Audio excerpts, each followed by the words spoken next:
just read this book. I had to go out reading this book with your buddies, right? What did you tell me about it, Emily? Why did you think it was hard? Because there's lots of hard words. There's lots of hard words. What did you do when you got to a hard word?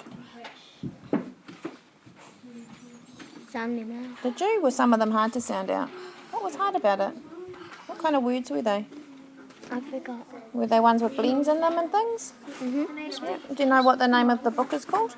The password for the thing. I got stuck in there. Look, Isabel is her name. Did your buddy help you say it? Yep, if you finish going to the next thing. So this is a book called Isabel's Garden. What did you think was hard about it? It wasn't hard. It wasn't hard. It was kind of hard though. It wasn't hard, but it was kind of hard though. So what did you find hard? Some of the tricky words? So shall we read it together, and I'll do what I normally do. I'll jot them down as we go, and we'll talk about what they mean at the end. Okay? It looks like peaked, but there's no k in the middle. There's a r. So it's peered. Peered. Did you know what peered means? No. What do you do if I'm peering out of my fingers? So you look at You look at it, and it's a little bit like peaked, but it's peered.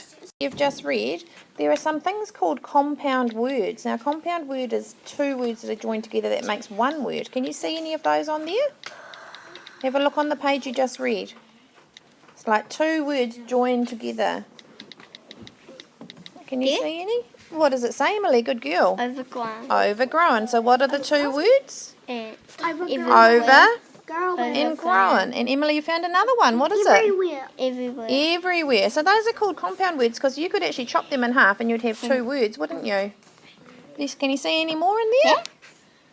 Anyone. Wow, you're on fire, Emily. Good girl. Well done. That's awesome. Cool. Carrie. This is another compound word. It's Christ, and then this one. It's the name of a place. Ch. So what is it? Christ Church. Christchurch. Have you heard of Christchurch before?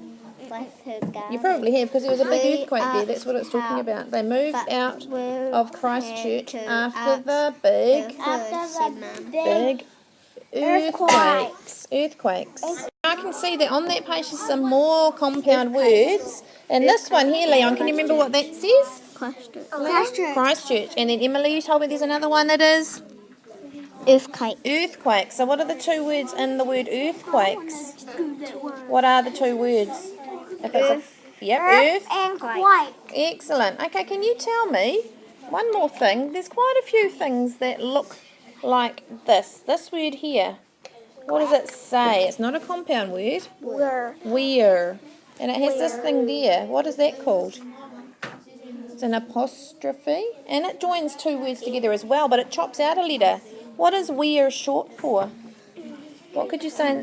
We. I thought where has H in it. That's a different one. So it's saying we're just looking for our ball. So where is short for we are. So it's joined those two words together to make another one, hasn't it? So it's sort of another way of doing a compound word. Awesome. We're going to actually stop there today. Can you see another one? Hang on. What does it say, Emily? Isn't. So it looks like this, Leon. It says, what is that word? Isn't. And so what's isn't short for? If where is we are, what's isn't? A compound? Yeah, it is. And what word is the int? It isn't. ENT? It is. What do you know what it is? What's isn't short for? Is, here you go. Not. So isn't is not. Where is we are. So those are other ways of doing compound words.